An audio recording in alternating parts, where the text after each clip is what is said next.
네, 오늘 국민의힘 의원들이 문제 제기한 부분 중에 하나인데요. 후보자가 2009년 당시 노회찬 전 의원이 운영하는 연구소 출판기념회에 참여해서 이제 후원금을 기부했고 당시 법원으로부터 구두 경고 받은 일이 있다라고 합니다. 당시 노회찬 의원은 현직 의원이 아니었죠? 그렇습니다. 예, 전 의원이었고 원래 개인적인 친분이 있으셨던 분인 거죠? 네, 인천적 민주노동연맹을 하면서 네. 알게 된 저입니다.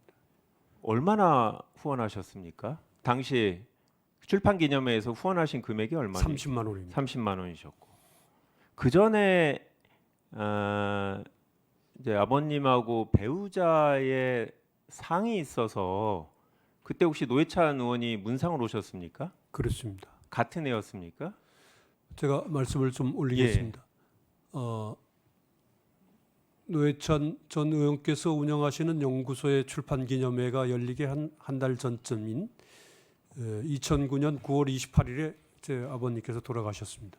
그리고 그 후로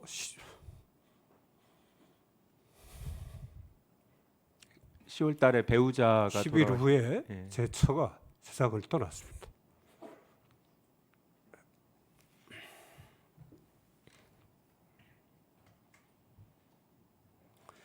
노회찬 의원께서 두 번 모두 문상을 놔주셨고, 그래서 제가 그 출판 기념회에 가게 된 것은 그 두 차례 문상 와주신 것에 대한 답례로 가게 된 것입니다. 그러니까 예. 법원 행정처에서도 그런 점이 인정이 되어서 징계를 이 사안은 징계 사안이 아니라고 확인을 했습니다. 구두 경고는 징계는 아닙니다. 네. 그렇게 해서 다만 제가 너무나 그 어려운 상황에 있어서 여러 가지 살피지 못한 점은 있는 것 같습니다. 그래서 당시 법원장께서 김희수 전 재판관께서 법원장이셨는데 법원장께서 주의하시라는 그런 말씀을 구두 경고를 해주셔서 제가 흔쾌히 수용을 하고 그 이후로 저희 처신의 하나의 지침으로 삼았습니다. 네.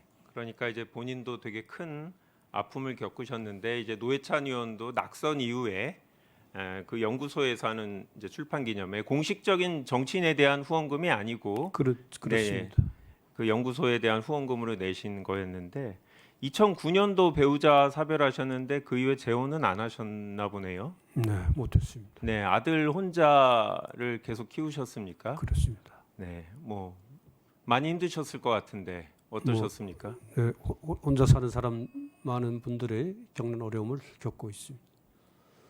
좋았어요. 네.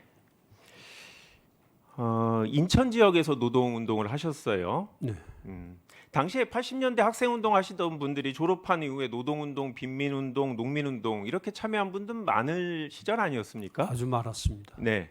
근데 이제 그때 같이 활동하시거나 아니면 비슷한 활동하시던 분들 중에 보수 정치권에서 활동하시는 분들도 있는 거죠. 아까 위원장님 말씀하신 김문수 의원님 같은 분, 장관 같은 경우에 네, 꽤 많이 있습니다. 예.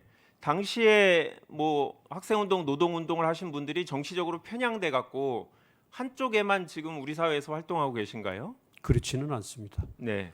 본인이 과거에 대학 졸업 후에 노동운동에 관여했다고 해서 그동안 했던 판결이나 앞으로의 판결에 편향적일 수 있다라고 생각하십니까?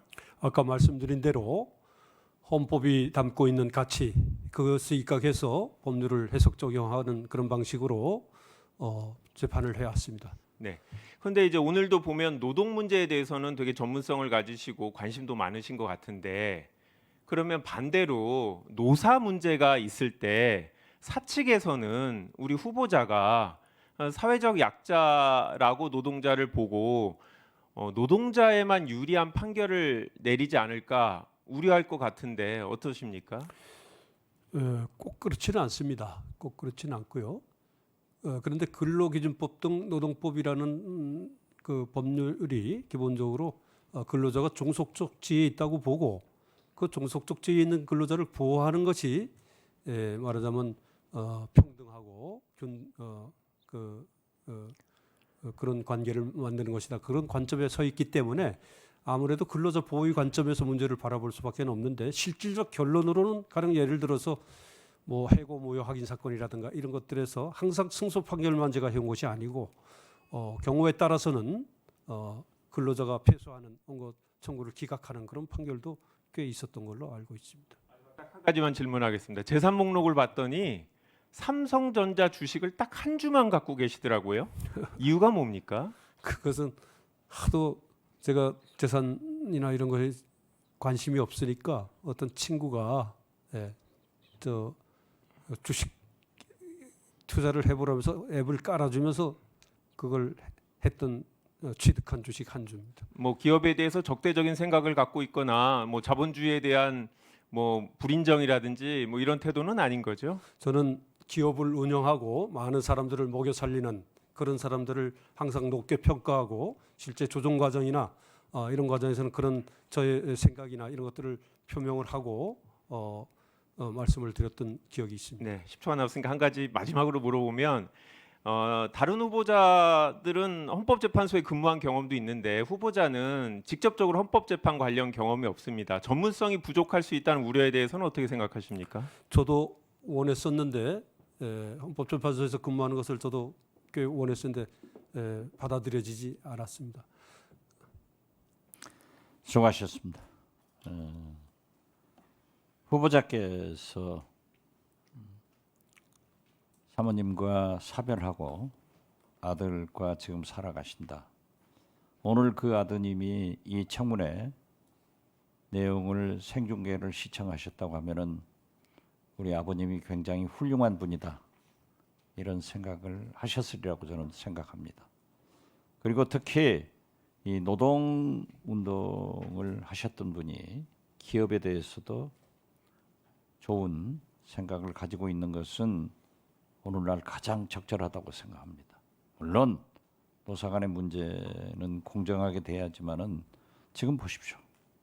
우리 경제가 서민 경제가 얼마나 어렵습니까?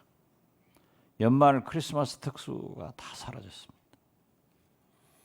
도대체 식당이고 골목이고 중소기업이고 대기업이고 다 어려울 때 헌법재판관이 만약 되신다고 하면은 그러한 서민은 물론 대기업까지도 살기 좋은 그런 나라를 만드는데 공헌해 주시고 저도 딸 둘하고 삽니다. 다 출가를 했지만은 동병상련의 그런 감회를 느낍니다.